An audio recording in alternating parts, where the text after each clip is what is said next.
We are here in Minneapolis, Minnesota, ahead of another road match for FC Cincinnati. Land of 10,000 lakes and one beautiful fountain over our shoulder, but Minneapolis is great. Little known fact, Alex. What's that, Tom? I'm going to hit you here with a little nugget. Let's hear it.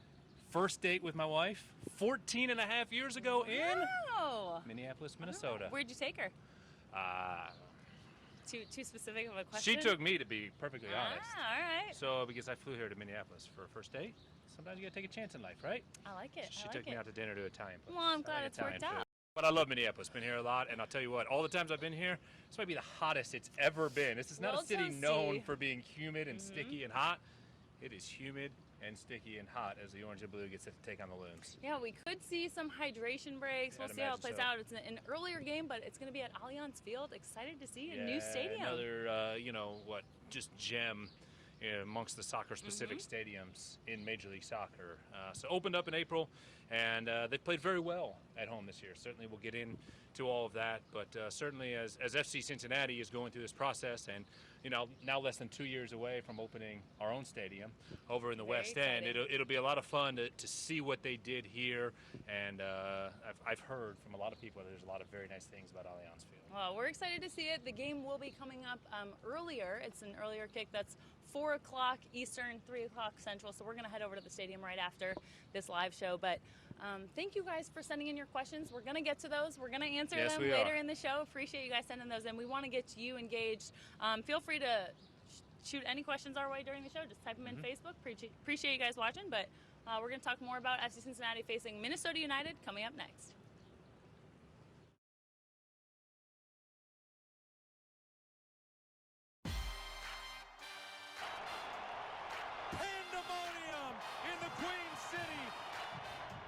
FC Cincinnati. Houston Dynamo.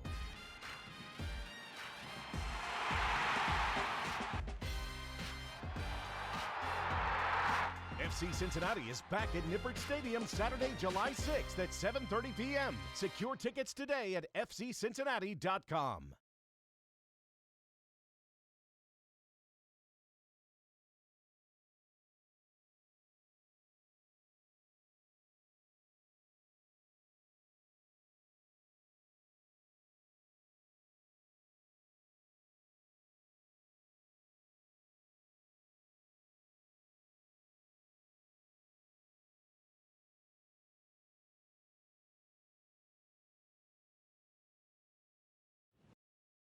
Welcome back into the pre-match meeting. We're getting you set for FC Cincinnati's road match against Minnesota United. Tommy G, Alex Deck, thanks for joining us. Tommy, these are two expansion sides. Yeah, Minnesota's now in their third season, went through some growing pains. What are some of the similarities that you've seen between FCC and Minnesota? There's a lot, right?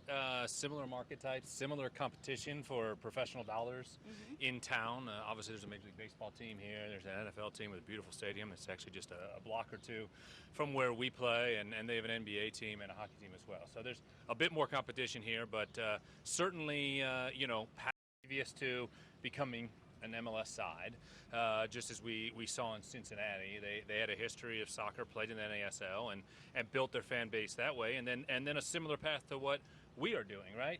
2 years in a college football stadium. They played at the University of Minnesota in the Gophers football stadium for 2 seasons while Allianz Field was built, and that's exactly what's going to happen in Cincinnati. 2 years in Major League Soccer at Nippert Stadium, leading up to 2021 when the new facility is online and ready to go for that third season in Major League Soccer. So they built towards that third season, and they certainly had some struggles, especially the first year. They brought in Adrian Heath to be their head coach. He had gone through the same situation in Orlando, being a team that was moving up a level and joining Major League Soccer. So they brought him on for that experience. There were a lot of people who probably screamed for him to be fired that first year.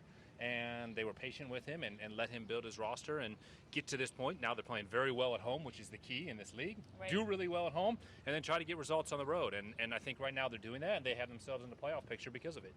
Now they are in 7th in the Western Conference, just under that playoff line, but through 16 games, so of late they've struggled a little bit. They've lost 3 of their last 4. What have you seen from them? Why have they been facing those struggles? Well, their first home loss of the season, they're 3-1-3 at home this year. The first one came to Philadelphia, who's probably one of the 3 best teams in Major League Soccer right now.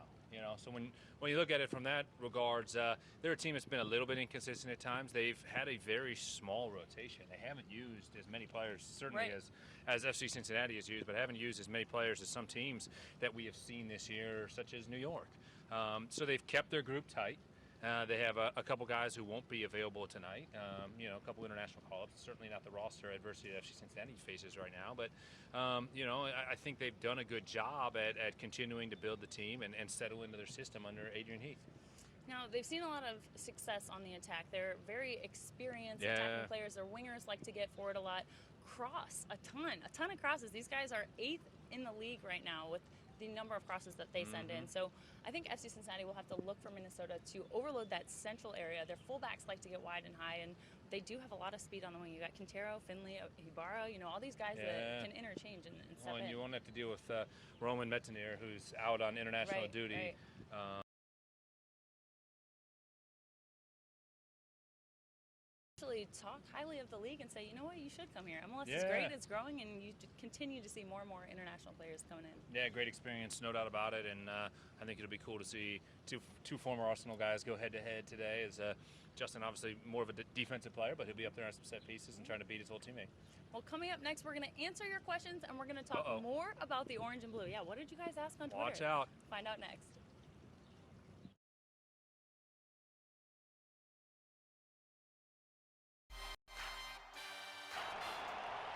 Pandemonium in the Queen City. FC Cincinnati, Cruz back 2-0 Cincinnati. Houston Dynamo,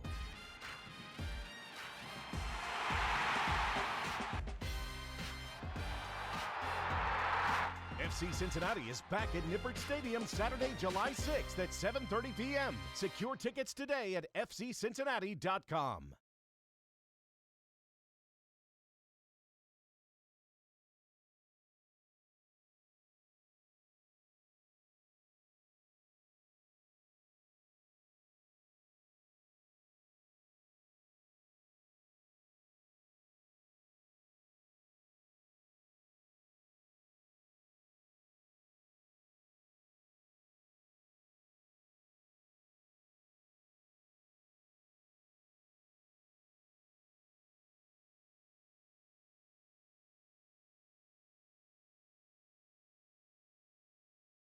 Good morning from Minneapolis. We are very tranquil here right now Oh, it in is. front A of lot we of always zen seem to this morning. find I like it. water. Yeah. Pools, fountains, oceans, mountains, whatever we can do. We just want to give you guys some relaxing match day vibes. And then we'll get excited later once That's we get to right. the stadium. That's right. We got to go pretty soon, but I think I might just close my eyes, take 10 minutes for relaxation when we're done. Good. Well, you guys sent in some questions on Twitter. Thank you for sending those in. We're going to answer a few of them right now. Tommy, first one, Randy Stump asking about what the lads think of their teammates playing in the Gold Cup and if any of the players are rooting for anyone in particular. Yeah, I think they're certainly rooting. It's how can you not? I think it's a double-edged sword, certainly. Obviously, Yohan Damet, the technical staff would love to see those guys be back, but they don't want them to lose, right? Like I remember seeing Alvis Powell in Denver the morning as he was leaving to go join Jamaica, and I looked at him. I said, "Well, this is weird, but I hope not to see you for a while. Like, good luck. But at the same time, you need him back, right? Because you need some depth at that position." So, I think absolutely. Look, it's football, and these guys are all rooting for their teammates. Now, the interesting thing would be is if the two advance, and I believe the way bracket's set up, the only way they play each other would be in the final, right? So if Costa Rica were to play Jamaica, that would certainly be a watch party for the history to see how the locker room would be divided amongst who's standing up for who in that regards. But, I think it's great to be able to turn on the matches at night, and, hey, there's Jamaica, and you can see has been playing a lot. Darren not quite as much. Alan Cruz has played a ton. Kendall got the last match off for Costa Rica, but I think it's great to see those guys get that experience. Feels like they've been gone forever, but it's always nice to see them on Twitter. Alvis dancing yesterday. Oh, Darren did you dancing. see that video? I saw it. That was, video of the day. Like, you want a rubber stamp? There it is. If you haven't found it, go to Alvis Powell's Twitter right now. Well, not right now, but when you're done watching the show, and check out the dancing because it is spectacular. All right, next question, Ryan Sparks. You asked about their focus getting better each time out. Have there been any rumblings about being only 8 points below that playoff line. To answer your question, Ryan, yes, obviously, every week this team is trying to go out and win games. And as you get further and further into the season, those playoff discussions become a real thing. And you talk about it. And, 8 points, you have to imagine other teams are also going to continue winning. They're going to climb up the standings as well. But 8 points is not that far out. No, and this is the first match of the second half of the season, right? 17 down, 17 to go in 2019. So, yeah, as we get closer and closer to August and September, those questions are much more relevant than they were in April and May. Is the club looking like, hey, we got to get 3 points today because then we're only 5 points out of a playoff spot? No.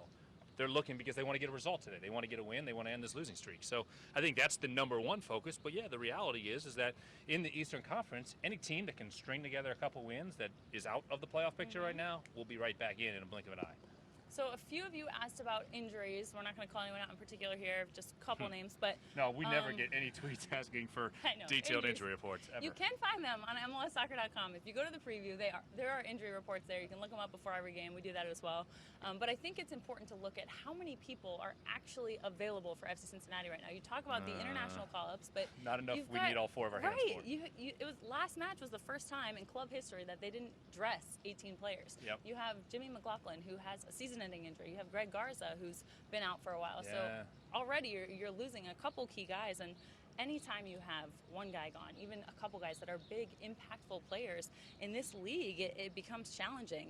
Well, and we talked about the 4 international call-ups, plus all the injuries. You saw Fatai Lashe went down last week against L.A., and then on top of it, Leo Bertoni picks up a yellow card that I said on the air. I said, look, that's definitely a yellow card, and unfortunately it was an unnecessary foul in that moment to commit, considering that you're playing on 4 yellow cards, and you know the next one's a suspension, and right now there is no depth. There's not a lot of bodies left, so FC Cincinnati's having a hard time, fielding a full team of 18. They've recalled some guys from the USL. There's not many left for Charlie's USL on loan roundup right now, because most of the guys have come back, and that's great for them because they're getting experience. Whether they're playing or not, they're sitting on the bench, they're practicing every day with the Major League Soccer guys, and obviously we saw a guy like Rashawn Daly get out there and play 70 minutes last week in his Major League Soccer debut and get some opportunities to score and really grow within that game. But, it's challenging, and let me tell you, too, and I know people are sometimes frustrated. They'll look at the injury report, or they'll see what's in the game notes or what's on the MLS guide, and I get that. But, there's times Aaron Powell is checking guys at 11 a.m. for a 3 p.m. game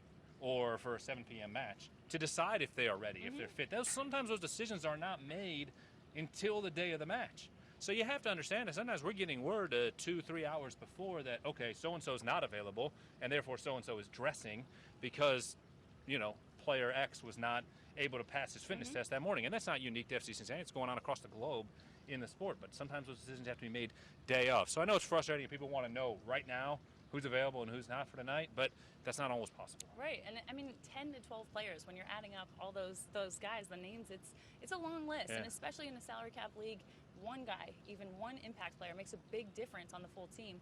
And another thing to keep in mind, you mentioned the guys going on loan to USL teams. Well, FC Cincinnati doesn't have a USL affiliate quite yet, so they can't just quickly recall guys up like other teams can. Yeah, look at LA Galaxy last week. They're able to pull in. They were missing a handful of guys, and they had another player called out to join Mexico. So what do? They call Los Dos, and they call someone up. And as I've talked to USL coaches over the years, when FC Cincinnati was in that league, they're the ones that were tied 2 teams. So that's the most frustrating part, is that Saturday morning I can get a call that so-and-so is going to join the Major League Soccer team.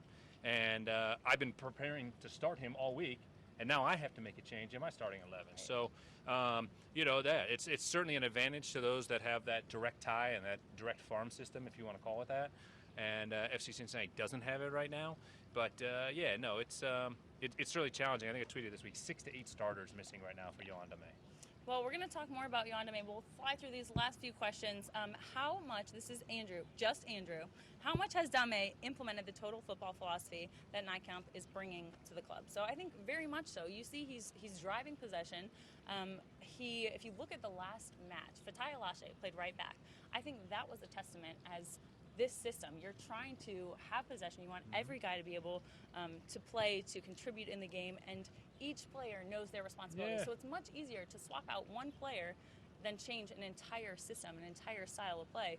You have Fatai learning to play right back, but each guy in the system should be able to play each position and know their responsibility. Yeah, there's no question. And to be fair to Yohan, that philosophy was in place before Gerard was hired. that was what Johan decided he wanted to do the day he took over as interim head coach, and it has stayed the same. I mean, he's gone with a 4-3-3 in every game that he has managed for the Orange and Blue. He changed in one second half to a 4-4-2, and he really needed to in that game. And but aside from that, that's been his system. That's what he's going to stick with. Even when he's missing players, he'll find a way to make a guy like Fatai Alashe fit in the lineup and stick with what he wants to do, as opposed to shake things up week in and week out. So I think that it's an important piece, and I'm sure, you know, as Gerard gets ready to come over and join the club full time, that he's supportive of that, because it does align with what he believes in. I'm going off of that. Cool Ranch Luke, love the name, great. Asking, how much has Gerard Nijkamp changed the club so far? How far has this influence trickled down into the everyday operations? Tommy just touched on it, but you know, Gerard also, when we announced him, said that he's got to take care of some things over at Petzwiller right now. Yeah. So not so much day to day, but I think you're going to start to see his influence, especially as FC Cincinnati starts signing players in the secondary transfer window. Well, and listen, he's watching. Like, he may be over there, but the beauty of this is that everything's available, right? He can watch every match in detail. He can ask for film from training sessions. Right. If he wants to watch that. I talked to him, and he made a remark to something that Kevin and I talked about on a broadcast. So I know he's watching the broadcast, and he's paying right attention. now. Yeah. So good afternoon or so, I guess, over there at Holland. So hope all is well. But yeah, certainly that influence will grow in the coming weeks once he's full-time, moved to Cincinnati, and in the office day to day. So final question, Eric Turner, what player announcements are coming on Oh, let's just list them for you. Here you go. And who do y'all think will be the new coach announced on the 7th? So, Eric, first of all, I'm not sure where you got these dates. It's very specific. Yes. But the secondary transfer window actually opens on July 8th. So just stay tuned in the coming weeks for maybe some player signings, maybe some announcements. I think our friend Eric Turner's been on Reddit. Yep, that's what it sounds like. What I'm going to say. And there's nothing wrong with that. That's fine. We all check it out and know, and that's fine. There's plenty of rumors. That's how sport works, right? NBA is in a transfer period right now with free agency opening up, and there's plenty of rumors of what's going to happen and who LeBron James is bringing to Los Angeles, and soccer works the same way. There'll be plenty of rumors. So Liz Summers is sitting up here. You want to hand me the list? We're just going to read it off. Come on. Let me go. We'll break it right here on Facebook. But in all seriousness, obviously the team is looking at different people. They always are. And the previous transfer window closed when they didn't have as big a needs, right? And now they have some big needs, at least for depth, to play 11v11 in training. To get bodies in and have some options at different positions. So they're going to look at things and see how things shake out over the next weeks, and it'll certainly be interesting. But as far as dates, just keep tuned to FC Cincinnati social channels, and I think that's where you'll get your news first. And Jeff and Gerard did emphasize that they're not in a rush to hire a new head coach. You know, they're taking their time with this process. And then final question, a couple of you asked about stadium things. More stadium info to come, so we can expect some in mid-July. There you go. There's a little tease, for right? you. Post it on Reddit, folks. Mid-July, Thanks, stadium Liz. information's coming. So we got the thumbs up on that one. We're allowed to leak that. And as we're talking about new stadium tonight, Allianz Field, FC Cincinnati facing Minnesota United. We're going to get back into that match. So thank you for sending in your questions. Tommy, when we're looking at this game, we talk about total football, the style that FC Cincinnati are trying to implement. We're seeing improvements game by game from this team. They lost to the LA Galaxy.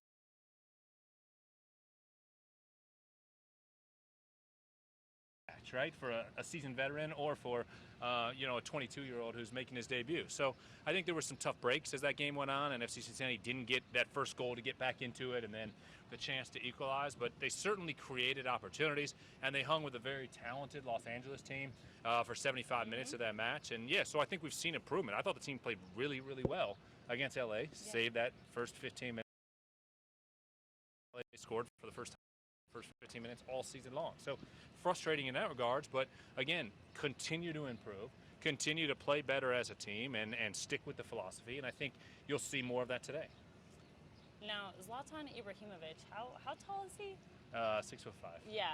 Big lad. He seemed a little absent in that game. Nick Hadlin did an excellent job of shutting him down, but I think, they held him in check, especially with a makeshift back four. You know, you have Fatai Alashe, like we talked about that. But looking at the passing accuracy, season high, 87 players with over 80% in the match. I think those stats are incredibly telling, especially the best possession of the season, 64.5%, including 67.7% in the second half. Now, I know we're just throwing numbers at you guys, but those are impressive stats. Yeah, you it's see important how this pieces. team is developing. Yeah, absolutely. And when you're trying to build out of the back, passing numbers are are quite important. So, Yeah. yeah, that's key. And I think a big part of that is, Justin Hoyt helped set that up when he's playing at center back, and he moved back there to try to slow down Zlatan. And look, between Nick and Justin, they did a great job at not allowing him to influence the match. Does he still have influence on the match when he's not scoring goals and getting assists? Absolutely, because you have to know where he is. And you have to be worried about him, and at times that opens up other guys to score, and that's really what happened with LA's 2 early goals. But, so I think the passing is great, and that's what's going to set up your goals in the end. It's going to set up your fouls. It's going to set up your opportunities. I thought Frankie played really, really well against LA. Remember, this is the team he grew up watching, right? Right in his backyard. Yeah.